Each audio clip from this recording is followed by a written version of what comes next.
Good morning, everyone.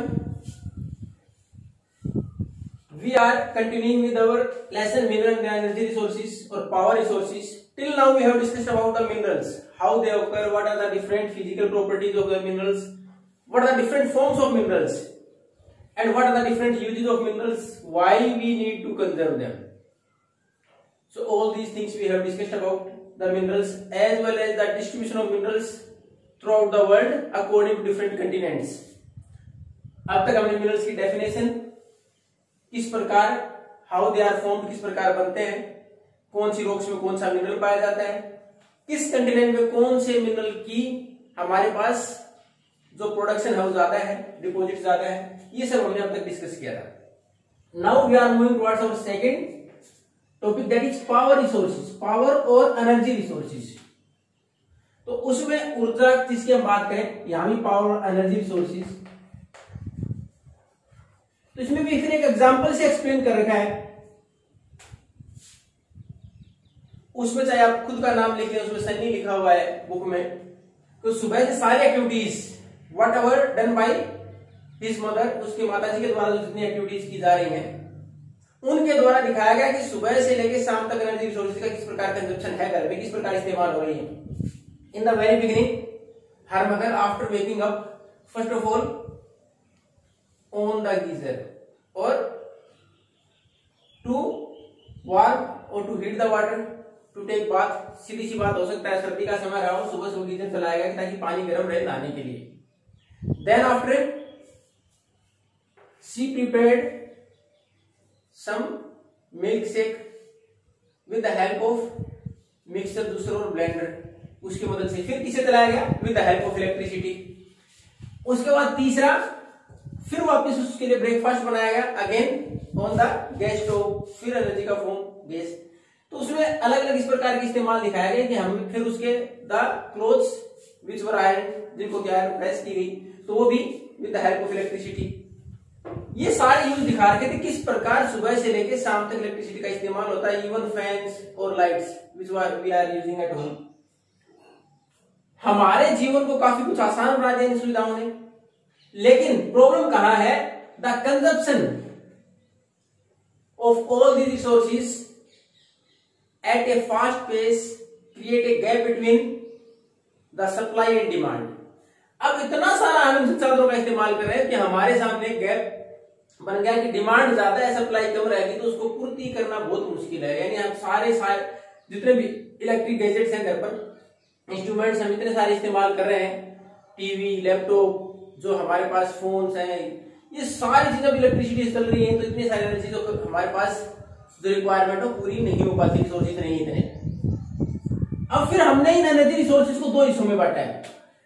Basically these are divided to two parts, conventional and non conventional. Conventional Hindi नाम पढ़ेंगे थोड़ा और easy हो जाएगा, परंपरागत, जो काफी समय से चल रहे हैं हमारे पास. We are using from a very long time ago, काफी लंबे समय से इनका इस्तेमाल करें. Conventional source of energy, basically two conventional source of energy are there. अगर हम बात करें तो हमारे पास मुख्य तौर पर कन्वेंशनल सोर्स ऑफ काफी समय से इस्तेमाल, उसमें दो हैं, फायरवुड और fossil fuels. Let's take the first one, firewood. In the rural areas और इन द विलेजेस, गांव की अगर बात करें तो 50% of the requirement of energy to cook food और for heating is made through firewood. अगर गांव की बात करें तो लगभग 50% जो जरूरतें हैं एनर्जी जनरेशन की, किससे, फायरवुड से कंप्लीट होती हैं. यानी घर में खाना बनाया जा रहा है तो चूल्हे के ऊपर बनाया जा रहा है, लकड़ी लेके आ रहे हैं. उसके बाद अगर किसी भी चीज के लिए for heat, to generate heat, अगर हमें किसी चीज के लिए अगर सर्दी का समय है और हीट जनरेट करनी तो भी हम आग जला लेते हैं. तो 50% रिक्वायरमेंट किससे पूरी हो रही है, हमारे यहाँ लकड़ी से, जो जंगलों से काट के लेके आई जाती है. Then after another source is fossil fuels. अब ये फॉसिल फ्यूल्स क्या है, we have already gone through this particular topic in the 7th standard. 7th standard में इसको पढ़ चुके हैं. Millions of years ago remains of plants and animals buried inside the layers of the earth crust. After the geological process, these are converted into some energy fuels. उसके बाद उनमें कुछ energy generation, यानी उनके अंदर कार्बन कंटेंट बढ़ गया जो कि एनर्जी की फॉर्म है. तो उसके अनुसार ये हमारे पास जनरेट हुए, जिनको हमने फॉसिल फ्यूल्स बोला। और इनका हिंदी वर्ड देखोगे जीवाश्म, जीवों के बचे हुए अंश। अब इसके कौन कौन से प्रकार हैं फॉसिल फ्यूल्स में भी? कोल, कोयला, उसके बाद पेट्रोलियम और नेचुरल गैस। जो हमारे पास लाखों साल पहले जीव जंतुओं के अवशेष या पेड़ पौधों के अवशेष रिमेन्स हैं, वो हमारे यहाँ अर्थ क्रस्ट के नीचे दबे। उसके बाद लाखों सालों में जो भी नीचे केमिकल कंपोजिशन और जो हमारा जियोलॉजिकल प्रोसेस था नीचे, उसके अंतर्गत अंडर सर्टेन प्रेशर और हीट, जो टेम्परेचर और प्रेशर थे उसके अनुसार ये कन्वर्ट हो गए किसमें? फॉसिल फ्यूल्स में। अब कोयले का इस्तेमाल हमारे यहाँ डोमेस्टिक फ्यूल के तौर पर भी होता है, घरों में भी इस्तेमाल होता है। देन आफ्टर इंडस्ट्रीज में भी इस्तेमाल होता है, even to run steam engine. यहां तक कि अगर पानी गर्म करके भाप के द्वारा स्टीम इंजन को चलाने का प्रयास उसके नीचे उसको गर्म करने के लिए हम कोयले का इस्तेमाल कर रहे हैं। इन द पास्ट और मोस्ट ऑफ द लोकोमोटिव्स और train engine were run by the coal only. अगर आप पुराने समय की कोई फिल्में देखें तो उसमें भी देखोगे किस प्रकार आपको दिखाया गया, किस प्रकार कोयला डाल के उसमें एनर्जी जनरेट करके तब हमारी ट्रेन वगैरह चलाई जाती थी। तो कोयला सबसे महत्वपूर्ण हमारे पास सोर्स है एनर्जी का। इसका हमने देखा है, चाहे इंडस्ट्रीज है, चाहे डोमेस्टिक फ्यूल के तौर पर इस्तेमाल कर रहे हैं, चाहे स्टीम जनरेट करने के स्टीम इंजन में इस्तेमाल कर रहे हैं। उसके साथ साथ we are going to generate electricity also. हम उसके साथ साथ इलेक्ट्रिसिटी जनरेट भी करते हैं। और जो इलेक्ट्रिसिटी कोल से जनरेट उसको हम क्या बोलते हैं? Thermal power. जो इलेक्ट्रिसिटी कोल से जनरेट होती है उसको बोलते हैं थर्मल। तो हमारी एनर्जी की रिक्वायरमेंट है वो कोयले से इस प्रकार पूरी हो रही है। अब जो कोयले का सबसे ज्यादा प्रोडक्शन है उसकी अगर बात करें तो हमारे यहाँ China, USA, Germany, Russia, south Africa और फ्रांस ये लीडिंग प्रोड्यूसर है कोल के। इनमें सब ज्यादा डिपोजिट हमारे पास डिपोजिट है कोल के। अगर हम बात करें भारत की, if you discuss about India, then most of the coal resources are around the Jharkhand belt. जो छोटा नागपुर का रीजन जो झारखंड के अंतर्गत आता है, उसमें चाहे धनबाद, झरिया, ये जो जिले हैं, रायगंज, धनबाद, झरिया, ये जो जिले हैं झारखंड के, उनमें ज्यादातर बोकारो, इसमें कोयले का उत्पादन ज्यादा होता है। अब नेक्स्ट है हमारे पास पेट्रोलियम। अब पेट्रोलियम की बात करें, it is also found in the sedimentary rocks. हम पहले पढ़ चुके मिनरल्स के फॉर्म में। सेडिमेंट्री रॉक्स है उनके अंदर, इन द लेयर्स, रॉक्स की जो लेयर्स उनके अंतर्गत पाया जाता है। Then after it is taken out, उसके बाद इसको बाहर निकालने के बाद it is purified in the refineries. Refinery उसको रिफाइन किया जाता है, प्योरिफाई किया जाता है, उसके अलग अलग फॉर्म में इस्तेमाल कर रहे हैं। उसके बाद किस प्रकार petrol, diesel, kerosene, even lubricants, plastic, ये बाय प्रोडक्ट्स है इसकी। पेट्रोलियम को रिफाइनिंग के टाइम पर जो अलग अलग प्रोडक्ट मिलते हैं उससे और ज्यादा सारी चीजें मिलती हैं, वो उसके बाय प्रोडक्ट कहलाते हैं। पेट्रोलियम डायरेक्टली जो हम we are going to get from the nature और फ्रॉम द अर्थ क्रस्ट, जो हम अर्थ क्रस्ट से, इसका प्रोसेस भी देखा होगा आपने।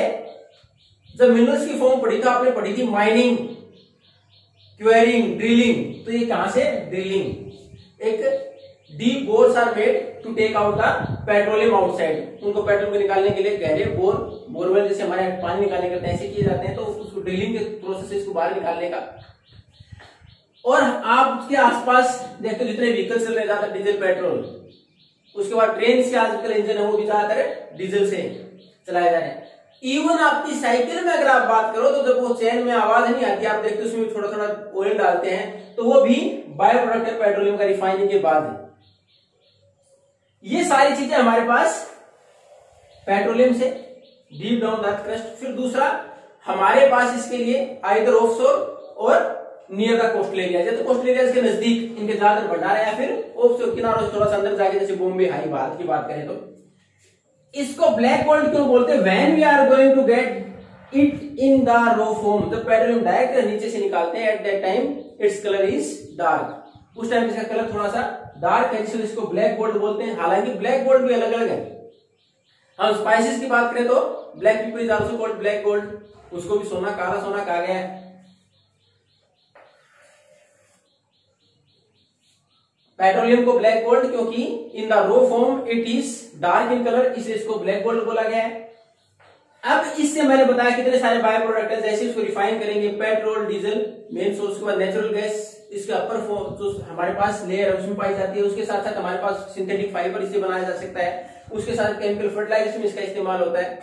प्लास्टिक बनाने में इसका इस्तेमाल होता है। कोल तार जो आपके रोड के ऊपर आप देखते हो कि आपके यहाँ जो कंस्ट्रक्शन होता है रोड का, उसके बाद आप देखते हो एक ब्लैक कलर का पदार्थ डाला जाता है जो कि होल्ड करने के लिए जो कंकर पत्थर मिट्टी डालते हैं उसके अंदर, उसके ऊपर, वो भी इसका बाय प्रोडक्ट है। हमारे पास पेट्रोलियम के थ्रू आउट द वर्ल्ड जो लार्जेस्ट प्रोड्यूसर है ईरान, इराक, सऊदी अरबिया और कतर, ये लार्जेस्ट प्रोड्यूसर है। हालांकि इसका प्रोडक्शन यूएसए, रशिया जैसे कंट्रीज में भी होता है, लेकिन ज्यादा लार्ज अमाउंट की बात करें तो इन कंट्रीज में होता है प्रोडक्शन। अगर भारत की बात करें तो भारत में सबसे ओल्डेस्ट पेट्रोलियम रिफाइनरी कहां है? डिगबोई, आसाम। भारत में सबसे ओल्डेस्ट जो रिफाइनरी वो हमारे डिगबोई, आसाम में। उसके बाद अगर फिर प्रोडक्शन की बात करें तो फिर वापस प्रोडक्शन की बात करें तो हमारे पास है बॉम्बे हाई, महाराष्ट्र। उसके बाद अगर बात करें तो कृष्णा गोदावरी जो हमारी महत्वपूर्ण नदियों का जो डेल्टा है, उस डेल्टा एक रीजन में भी हमारे यहाँ पेट्रोलियम का प्रोडक्शन होता है। नेक्स्ट नेचुरल गैस, तीसरा हमारा फॉसिल फ्यूल्स में। Most of the time natural gas is found on the upper layers of petroleum. जो पेट्रोलियम वगैरह पाया जाता है उसके अपर लेयर में हमारे पास नेचुरल गैस भी पाई जाती है। Some time it has separate deposits, कई बार अकेले नेचुरल गैस भी पाई जाती है, लेकिन ज्यादातर हमारा पेट्रोलियम जो हमारे पास रिफाइनरी है, जहां से हमने पेट्रोलियम रिफाइनरी लगा रखी है, पेट्रोलियम का प्रोडक्शन होता है उन लेयर्स के ऊपरी लेयर में हमारे पास नेचुरल गैस पाई जाती है। फिर हमारे पास नेचुरल गैस हम एनर्जी के सोर्स के तौर पर टू रन द व्हीकल्स और इवन इन द इंडस्ट्रीज इसका इस्तेमाल करते हैं, और it is one of the finest clean source of energy. ये साफ क्योंकि प्रोडक्ट्स, इससे जो हमारे पास पॉल्यूशन है वो मिनिमम अमाउंट में होता है, बहुत कम पॉल्यूशन होता है, इसलिए इसको क्लीन सोर्स ऑफ एनर्जी भी बोलते हैं। इसके अगर मेजर प्रोडक्शन की बात करें तो रशिया, नॉर्वे, यूके, नीदरलैंड्स। फिर अगर हमारे यहां बात करें तो आप जो नेचुरल गैस के प्रोडक्ट हैं, तो हमने अभी कुछ देर पहले ही पढ़ा था कृष्णा गोदावरी का जो बेसिन है, उसके बाद जैसलमेर जो रीजन है उसमें हमारे पास नेचुरल गैस का प्रोडक्शन होता है। ये हमारे पास conventional source of energy. In the next class we are going to move towards non conventional source of energy. अब इनकी जरूरत क्यों पड़ी नॉन कन्वेंशनल, थोड़ा सा उसके बारे में डिस्कस कर रहे हैं कि हमारे पास कन्वेंशनल सोर्स ऑफ एनर्जी है, दीज आर लिमिटेड, इनकी एक लिमिट है, सीमा है। अभी हमने पढ़ा था जितने भी हमारे पास ये फॉसिल फ्यूल्स हैं, they take millions of years to develop, इनको बनने में लाखों साल लग जाते हैं, and our pace to use them is much far advance than the replenishment. जो बनते हैं उससे कहीं ज्यादा तेज गति से हम इनका इस्तेमाल कर रहे हैं, तो after certain period of time they will be exhausted, ये सारे हो सकता है खत्म हो जाएं। इसलिए हमारे पास जो कन्वेंशनल सोर्स ऑफ एनर्जी उनका अल्टरनेटिव ढूंढना शुरू कर दिया हमने, और इनका केयरफुल यूज की, इनका ध्यान से इस्तेमाल करें, क्योंकि हमारे पास लिमिटेड है। अगर इनको लिमिटेड मात्रा में है और ज्यादा इस्तेमाल करें, कुछ समय के बाद ये खत्म हो जाएंगे, इनको बनने में फिर काफी साल लगते हैं, तो इसलिए हमारे पास दोबारा अवेलेबल नहीं हो सकते। इसलिए हमने किसी तरह मूव किया, इनके अल्टरनेटिव सोर्सेज के एनर्जी के दूसरे सोर्स ढूंढे, विच आर नॉन कन्वेंशनल, जो गैर परंपरागत, और which can be generated with time, समय के साथ, और विच आर रिन्यूएबल, जो कि नवीकरणीय, बार बार बन जाए। हमारे पास अगर बात करें सौर ऊर्जा की, सोलर एनर्जी है, फिर विंड एनर्जी है, टाइडल एनर्जी है, तो उसका हम आजकल इस्तेमाल करते हैं। We are going to continue and to read about all this in the next class. Thank you and have a nice day.